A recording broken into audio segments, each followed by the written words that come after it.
నంద్యాలలోనే hot గా ఉందనుకుంటే ఇప్పుడు ప్రకాశం జిల్లా కూడా అంతే హాట్ గా తయారైంది. ఈ లిస్ట్ లో ప్రకాశం జిల్లా కూడా చేరిందని చెప్పాలి. ఎందుకంటే ఇక్కడ అధికార పార్టీలో తమ్ముళ్ల కుమ్ములాటలు కొత్త సెగ రాజేస్తున్నాయి. కరణం గొట్టిపాటి వర్గాల ఆధిపత్య పోరు తగ్గక ముందే గిద్దలూరులో మొదలైంది.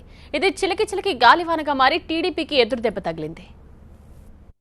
నంద్యాల ఉప ఎన్నికకు ముందే ఏపీ రాజకీయాలు వేడెక్కాయి. నియోజకవర్గాల సీట్ల పెంపు లేదని తేలడంతో నేతలు సర్దుబాటు రాజకీయాలు మొదలెట్టారు. 2019 ఎన్నికలే టార్గెట్గా తమ బెర్తులు కన్ఫర్మ్ చేసుకునేందుకు పోటీ పడుతున్నారు. తాజాగా ప్రకాశం జిల్లా రాజకీయాల్లో మళ్లీ అలజడి మొదలైంది. తెలుగుదేశం పార్టీ ఎమ్మెల్సీ చక్రపాణి రెడ్డి టీడీపీకి రాజీనామా చేసిన ఘటన మరువక ముందే మరో ఎదురుదెబ్బ తగిలింది.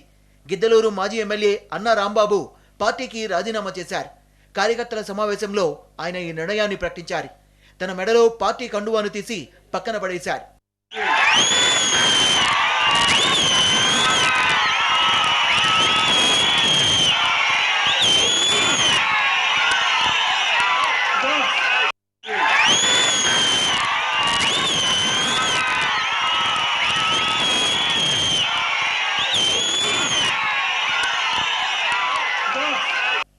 ఇటీవలే గిద్దలూరు వైసీపీ ఎమ్మెల్యే అశోక్ రెడ్డి టీడీపీలో చేరారు. అప్పటి నుంచి రాంబాబు టీడీపీ అధిష్టానంపై అసంతృప్తిగా ఉన్నారు.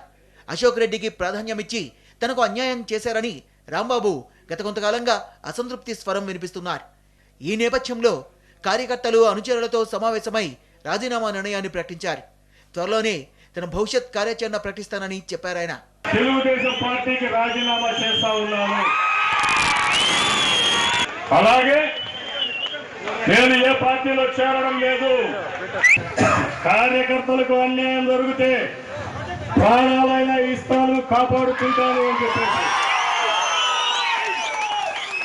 నేను దానికి కట్టుబడి ఉన్నా. నా కార్యకర్తలకు నాయకులకు అన్యాయం జరిగింది, అవమానం జరిగింది, నాకు అవమానం జరిగింది, కానీ నేను దానికి కట్టుబడి ఉన్నా. ప్రకాశం జిల్లా నియోజకవర్గాల్లో ఆధిపత్య పోరులో తొలి వికెట్ పడింది. రాంబాబు బాటలోనే మరో 4 అసెంబ్లీ నియోజకవర్గాల్లో నేతలు నడవనున్నారని తెలుస్తోంది.